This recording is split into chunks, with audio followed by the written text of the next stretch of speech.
मुश्किल से 2-3 दिन हुए होंगे रामलाल को आदर्श अध्यापक का पुरस्कार मिले। पुरस्कार मिलने के बाद सब खुश होते हैं, ये जनाब दुखी रहने लगे। किसे पता था कि पुरस्कार उनकी जान पर बनाएगा।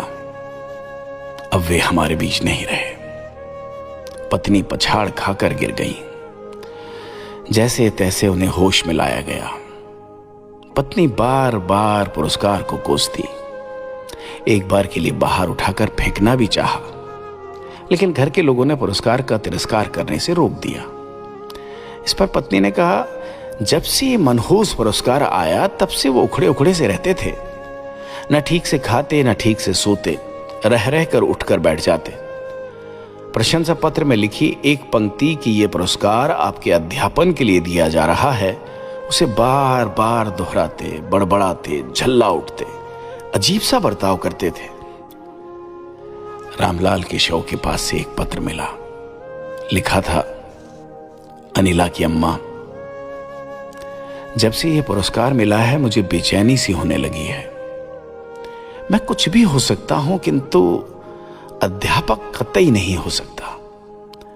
जब पहली से 5वीं तक के सभी बच्चों को एक ही जगह बैठाकर पढ़ाना पड़ता है, तब मैं अध्यापक नहीं, चरवाहा लगता हूं।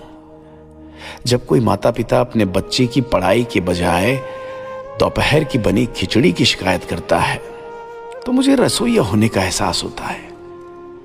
बच्चे की कॉपी जांचने की जगह अरहर की दाल, सब्जियों की ताजगी और चावल में कंकड़ बीनने में व्यस्त हो जाता, तब मेरे भीतर का अध्यापक कब का मर जाता। खड़िया लेकर बोर्ड पर सिखाने की जगह मैं जरूरी प्रोफार्मा भरने में अपनी उपलब्धि समझने लगता।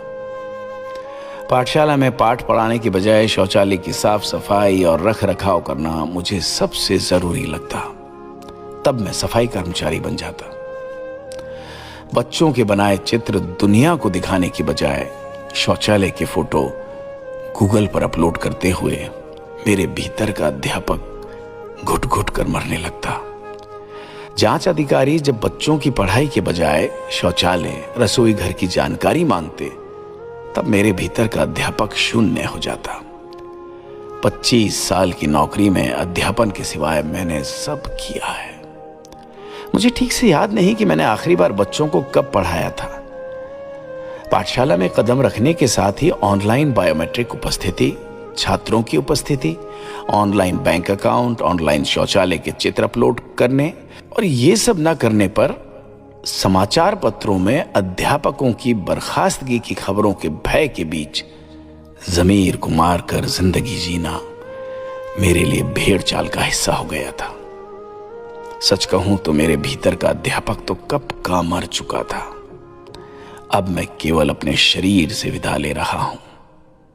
अपना और अनिला का ख्याल रखना।